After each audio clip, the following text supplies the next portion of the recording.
There's a version of you that never complains, that adjusts, that makes room, that says, whatever you want when someone asks where to eat, I'm fine when you're not. Don't worry about it. When you're falling apart inside, you've probably been told this is a virtue, flexibility, maturity, consideration for others.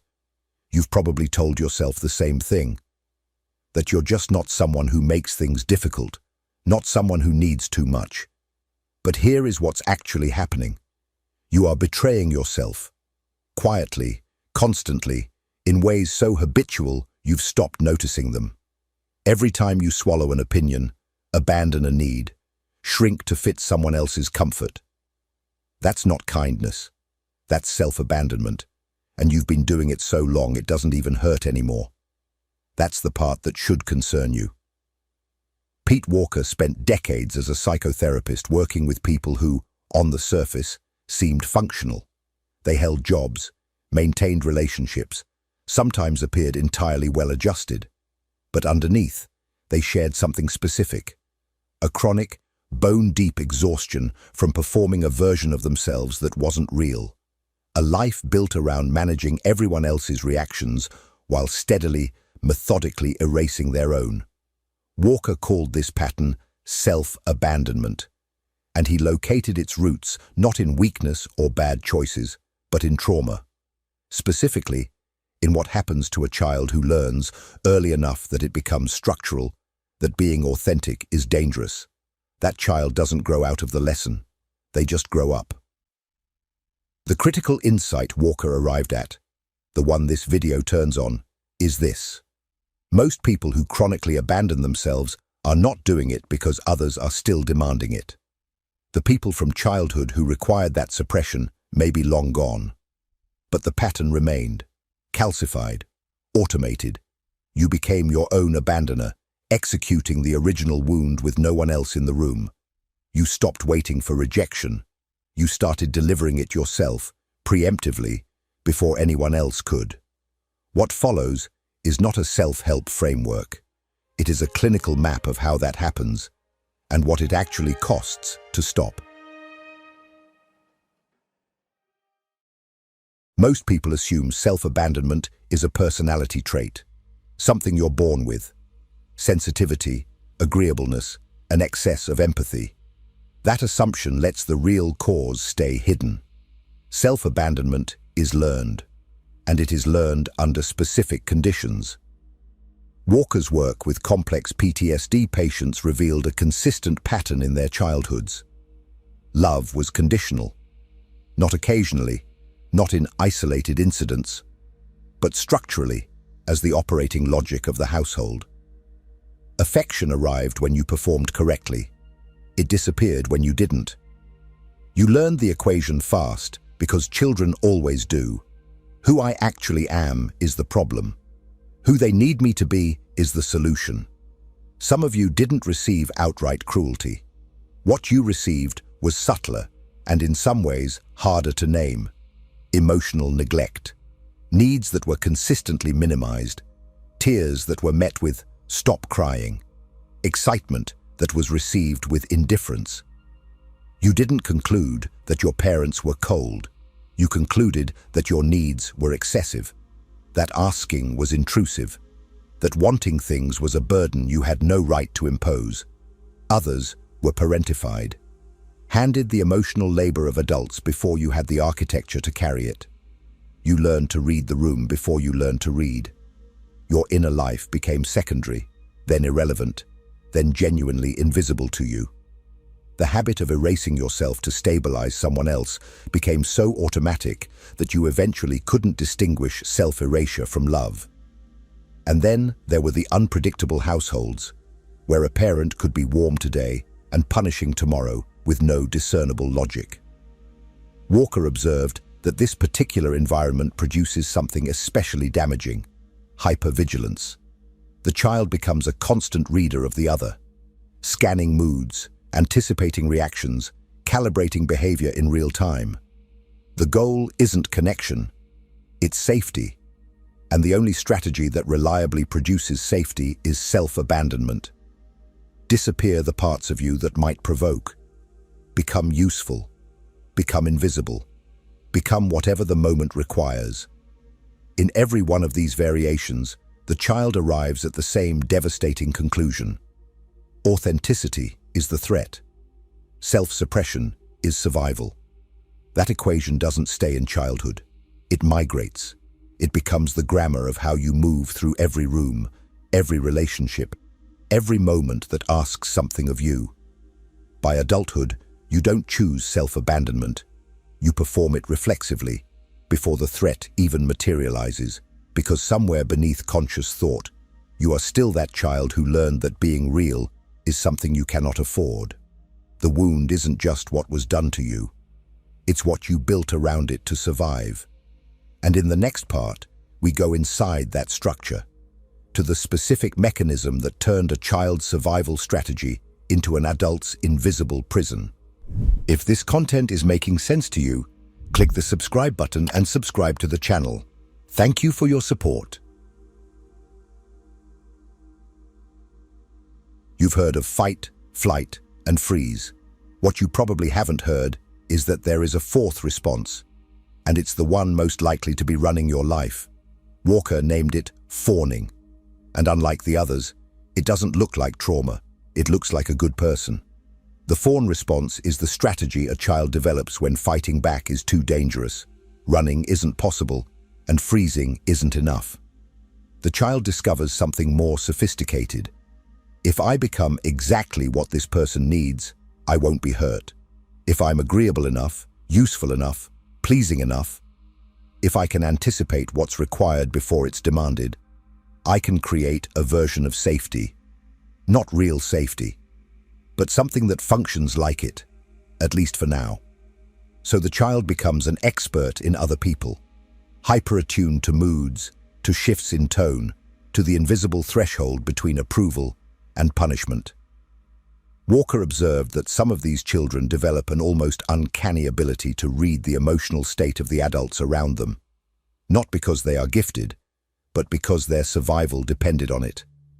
The accuracy of their social perception was a form of armor. The problem is what that armor costs. To sustain the fawn response, the child must continuously override their own interior life. Every genuine reaction that might displease, every inconvenient need, every honest emotion, every authentic impulse gets intercepted and suppressed before it can surface. Not once, not occasionally, but thousands of times, until the suppression becomes faster than the feeling, until the child stops registering their own interior signals because the habit of ignoring them is so complete. This is how the self goes missing. And here is where Walker's insight becomes devastating. The fawn response doesn't deactivate when the danger is gone.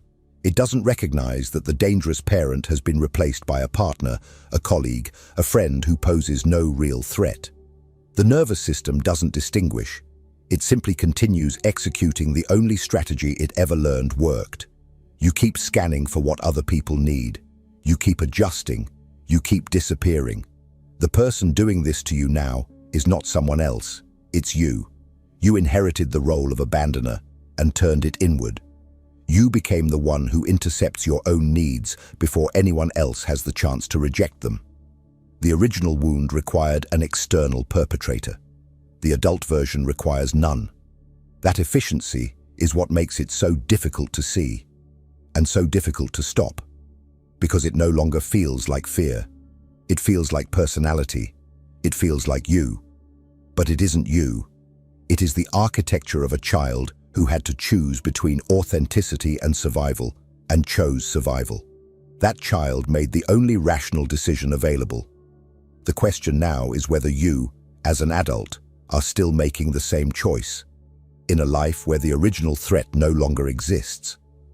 In the next part, we look at exactly what that choice looks like, the specific forms self-abandonment takes in adult life, and how to recognize which ones belong to you. Self-abandonment doesn't announce itself. It doesn't feel like betrayal.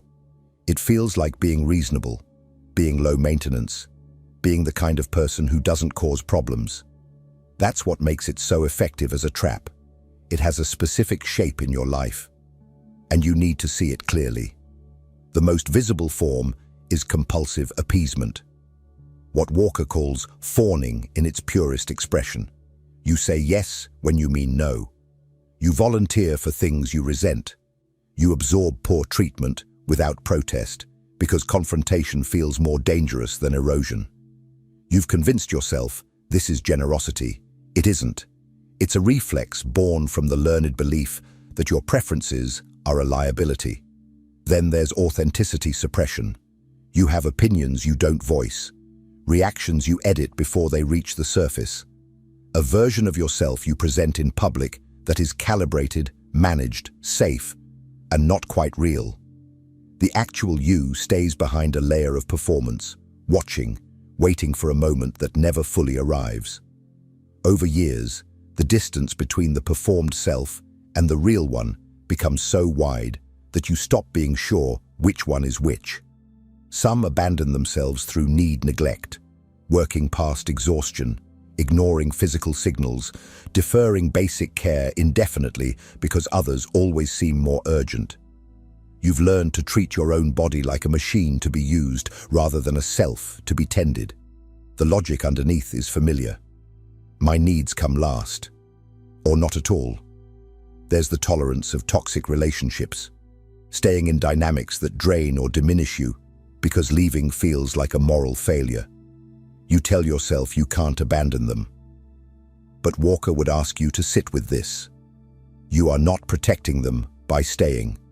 You are abandoning yourself. Those are not the same sacrifice, even though they feel identical from the inside. Others do it through values betrayal, surrendering projects, ambitions, or directions that matter deeply the moment someone expresses doubt or disapproval. The dream quietly gets reclassified as impractical. The authentic path gets traded for the one that generates less friction. You call it realism. Walker would call it the fawn response applied to your own future. Then there is the inner critic, which deserves its own section, and will get one. But here it belongs in the list because it is self-abandonment in its most intimate form. The voice that attacks you for having needs at all. Who do you think you are? You're being selfish. You're too much. That voice is not yours. It is the internalized voice of whoever first punished you for being real. And finally, chosen invisibility. The decision, mostly unconscious, to take up as little space as possible. To have no strong preferences, no inconvenient emotions, no presence that might disturb the equilibrium of a room. You became small, not because you are small, but because smallness once kept you safe. Look at that list, not abstractly, specifically, because one or two of those patterns are not descriptions of other people. They are descriptions of what happened to you today, this week, in the last conversation you had where you swallowed something real. The question isn't whether self-abandonment is present in your life. The question is where it lives and how long you've been calling it something else. In the next part, we go to the engine behind all of it, the internal voice that enforces the pattern every single day. There is a voice in your head that knows exactly where you are most vulnerable. It arrives precisely when you are about to assert yourself, express a need, or claim something for yourself.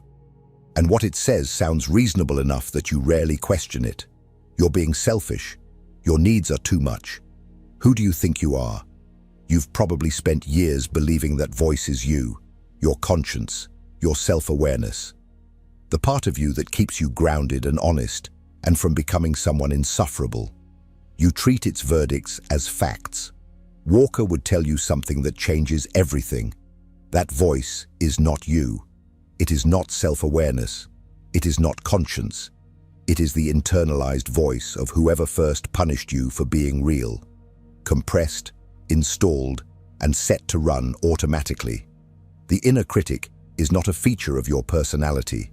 It is an artifact of your trauma. This is the mechanism Walker identifies as the enforcer of self-abandonment. The original abandonment required an external source, a parent, a caregiver, an environment that made authenticity dangerous. But the inner critic solved the inefficiency. It moved the operation inside. Now you don't need anyone else to reject you. You do it preemptively, faster and more thoroughly than any external critic ever could. What makes it so difficult to resist is that it speaks in first person. It uses I and me and my. It has intimate knowledge of your specific weaknesses and your specific fears. A foreign voice could be dismissed. This one feels like self-knowledge, which is exactly why it has so much power, and why Walker considered dismantling it one of the central tasks of recovery. The content of the critic is not random. Walker observed that it tends to mirror, with remarkable precision, the specific failures of the original caregivers. If love in your household was conditional on performance, your inner critic attacks your competence. If needs were treated as burdens, your critic frames your desires as impositions. If emotional expression was punished, your critic intercepts feelings before they can surface and labels them weakness or excess. It learned what to say by watching what worked. And it works because it hijacks something legitimate, the human capacity for self-reflection, and corrupts it into self-persecution. Real self-awareness makes you more fully yourself. The inner critic makes you smaller, quieter, less. It doesn't refine you, it erases you. The test Walker offers is simple. Genuine self-reflection leaves you with more clarity and more capacity to act. The inner critic leaves you paralyzed, ashamed, and desperate to disappear. One is a compass, the other is a cage. Recognizing this is not the same as silencing it. The critic has years, sometimes decades, of momentum. But the recognition matters. Because the moment you understand that voice as an internalized perpetrator rather than an internal truth-teller, you stop owing it compliance. You can begin to answer it, not with capitulation and not with counterattack, but with something the child who built it never had access to: the authority of someone who knows the difference between punishment and truth. That authority is the foundation of what comes next. The practice Walker calls self-loyalty. And it is considerably more difficult and considerably more radical than anything the self-help industry has ever asked of you. If what you're hearing resonates with you, you'll find real value in my ebooks. Beyond the Shadow breaks down Jung's core ideas, while Dialogues with the Unconscious gives you a 30-day path to apply them in your life. Both are linked in the pinned comment. Everything you've been told about self-care is too comfortable to be useful. Bubble baths, boundaries as buzzwords, the gentle suggestion that you should put yourself first.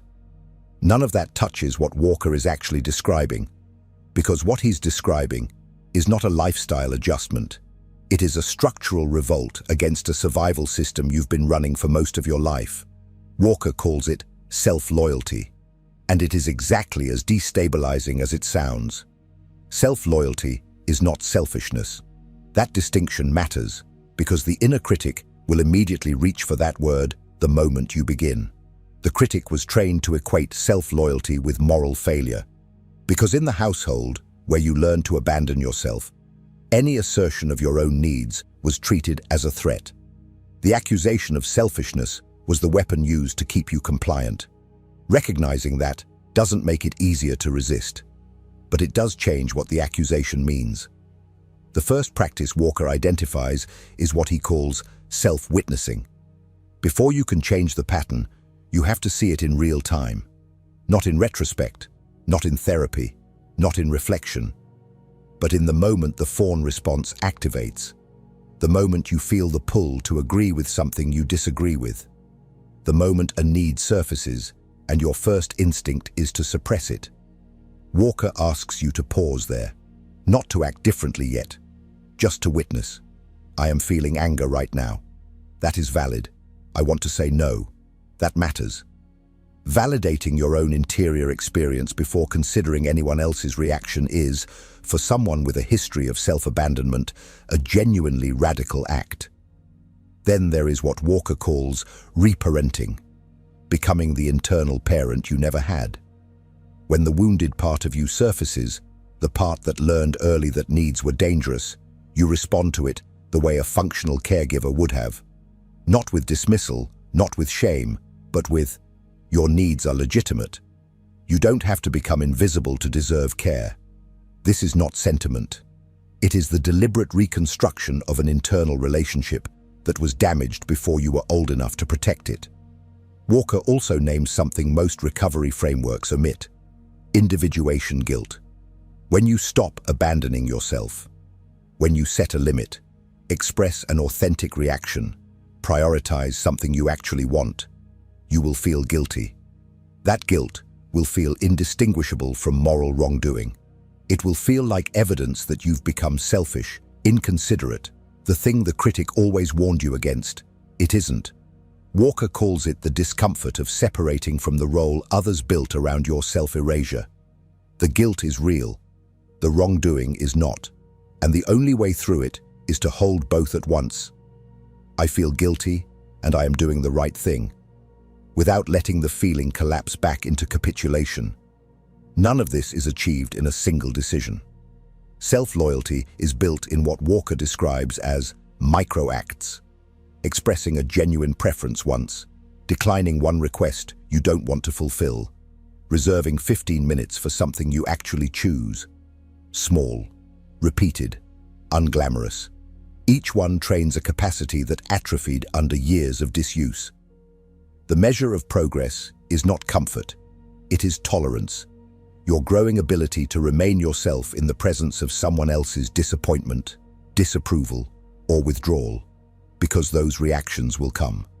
And when they do, they will reveal something important about which relationships were built on connection and which were built on your willingness to disappear. That revelation is what the final part is about, and it is the hardest thing this video will ask you to hold. Here is the truth the previous 6 parts have been building toward, and that you have probably been hoping wouldn't arrive. When you stop abandoning yourself, you will lose people. Not because you became difficult, not because you changed for the worse, but because some of the relationships in your life were never built on who you are. They were built on who you agreed to erase yourself to become. And when you stop performing that erasure, the contract dissolves. Because it turns out the contract was the relationship. This is Walker's most devastating clinical observation, and also his most clarifying one. The relationships that survive your self-loyalty are the ones that were real. The ones that don't survive reveal in their ending exactly what they were. Arrangements that required your self-abandonment as the price of admission. You were not loved in those dynamics. You were utilized. And the distinction between those two things is not subtle once you can see it. What makes this so difficult is that the loss feels like evidence you were wrong to change. The guilt rushes in, the individuation guilt Walker describes, and it speaks in the voice of the inner critic. See what you've done. See who you've hurt. You should have stayed small. That voice will be loudest precisely when you are closest to freedom. That is not a coincidence. That is the system defending itself. The psychological challenge Walker issues here is not behavioral. He is not asking you to make a list, set a timer, or practice a technique. He is asking you to tolerate grief. Real grief. For the relationships that cannot survive your authenticity. For the years spent performing a self that wasn't yours. For the child who had to make the calculation that being real was too costly. That grief doesn't resolve into a lesson. It resolves into honesty. And honesty is what self-loyalty is ultimately built on. There is something else on the other side of that grief, and Walker is careful not to oversell it. It is not euphoria. It is not arrival. It is something quieter and more durable.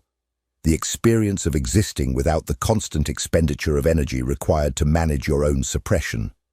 The exhaustion you've normalized, the low-grade drain of maintaining a performed self across every interaction, begins to lift, not dramatically, gradually. like a sound you didn't know was constant until it stopped.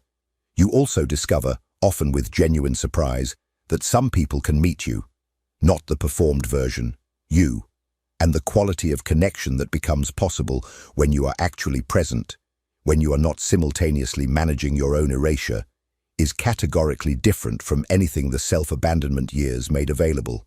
It is not more comfortable, but it is real. Walker's final provocation is this: the person you've been protecting others from, the one with needs, with limits, with opinions, with an interior life that sometimes inconveniences, is not the threat. That person is you, and you have been your own most loyal suppressor for long enough. If something in this video named something you've been carrying without language for it, leave it in the comments, not as performance, as record. The act of naming what you've been doing to yourself is not small. It is for many people where self-loyalty begins. The work doesn't end here. It rarely ends anywhere clean. But something has already shifted in the watching. And the next video will take you further into the territory this one opened. You already know you're not done. I'll see you there.